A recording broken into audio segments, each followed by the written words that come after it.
Hello friends, this is Priya Vaishnav and I welcome you all to the channel Mission Labasna.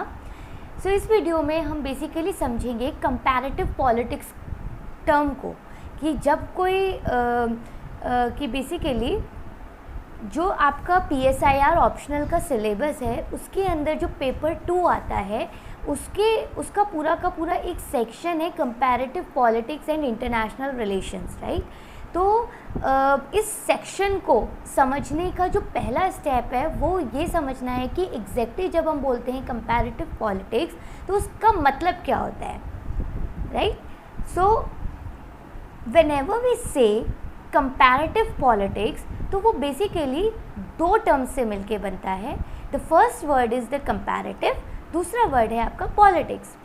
Comparative का मतलब क्या होगा? To compare, किसी चीज़ को compare करना, और politics basically refers to the political systems, right.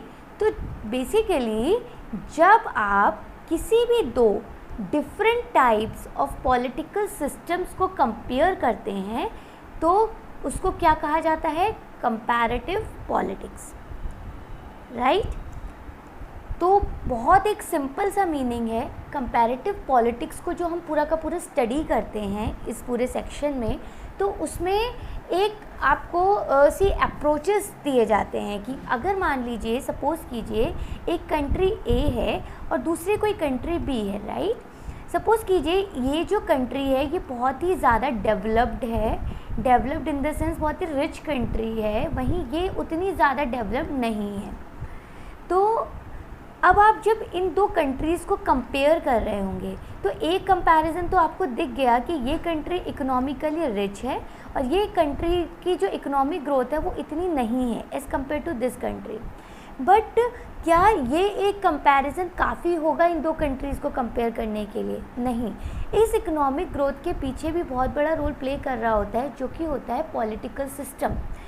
आप ऐसे समझिए कि कई बारी जिस कंट्री के अंदर कोई वॉर की सिचुएशन होती है या इस तरह का चीज़ होती है तो यूजुअली इन्वेस्टर्स वहाँ पे आना, पैसा लगाना पसंद ही नहीं करते।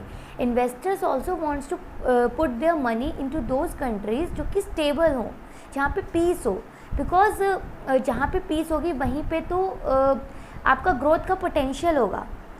तो कहीं ना कहीं जो आपकी पॉलिटिकल सिस्टम है किसी भी कंट्री का वो भी बहुत हद तक अफेक्ट करता है कि उस कंट्री की इकोनॉमिक ग्रोथ क्या कितनी होगी और क्या होगी।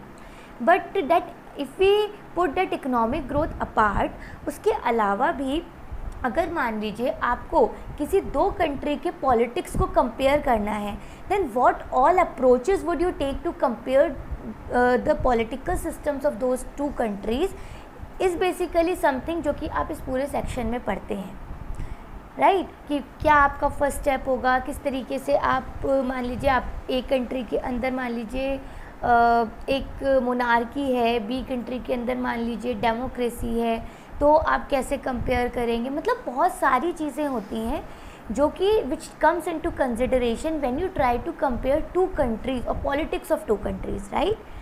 तो ये जो पूरा का पूरा सेक्शन है इस पेपर का, उसके अंदर हम बेसिकली यही समझेंगे कि क्या क्या डिफरेंट अप्रोचेस हैं और जो डिफरेंट सिस्टम्स हैं, डिफरेंट टाइप्स हैं कंपैरेटिव पॉलिटिक्स के, उसी को हम जो है उसके भी डिफरेंट सिस्टम्स को समझेंगे, राइट।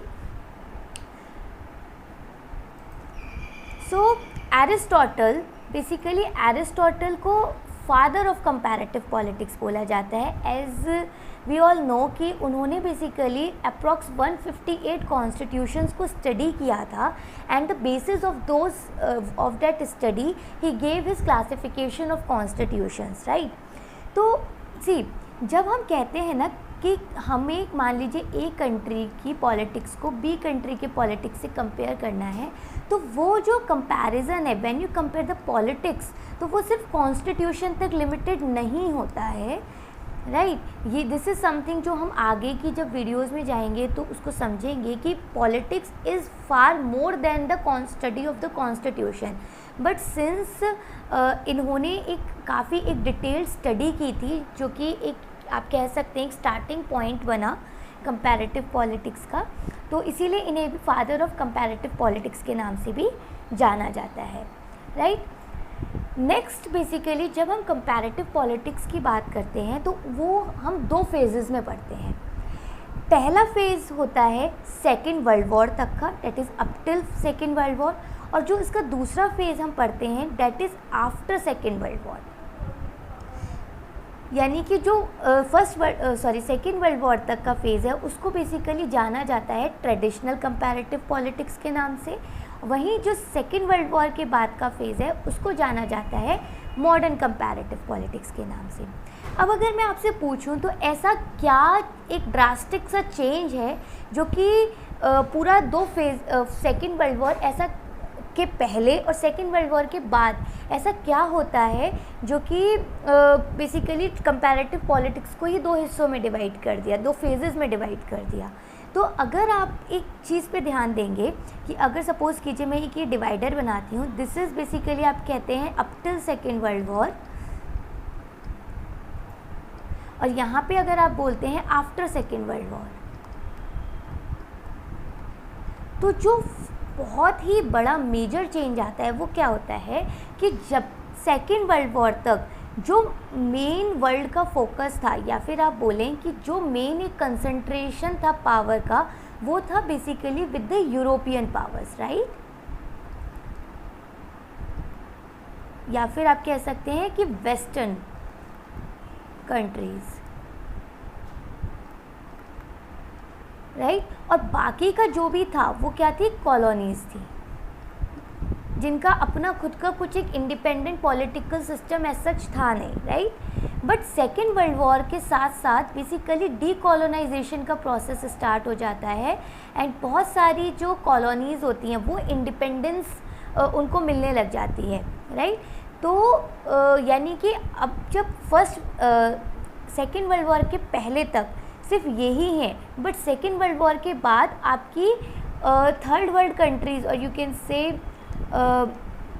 जिन्हें हम डेवलपिंग कंट्रीज़ या फिर बोलते हैं, वो सब भी आपकी कंसिडरेशन में आने लग जाती हैं when you compare the politics. यानी कि up till second world war तो आप सिर्फ यूरोपियन पावर्स की पॉलिटिक्स, उन मान लीजिए एक कंट्री 2 यूरोपियन कंट्रीज़ हैं, उनके बीच के आप पॉलिटिकल सिस्टम को कंपेयर कर रहे हैं। वहीं सेकेंड वर्ल्ड वॉर के बाद उनके अलावा भी बहुत सारी कंट्रीज़ उभर के आती हैं जो कि एक आपको बेस देते हैं कंपैरिजन का, कि दे आर लाइक कि ओके हम भी हैं यहाँ पे जिसका अपना एक पॉलिटिकल सिस्टम है जो कि मे बी यूरोपियन पावर से काफ़ी डिफरेंट है, राइट। तो ये एक बेसिकली आपका ड्रास्टिक सा एक चेंज होता है जो कि बेसिकली डिवाइड करता है कंपैरेटिव पॉलिटिक्स को 2 फेजेस में, that is up till second world war and after second world war. इन दोनों को बहुत ही डिटेल में हम अपने नेक्स्ट वीडियोज़ में पढ़ेंगे।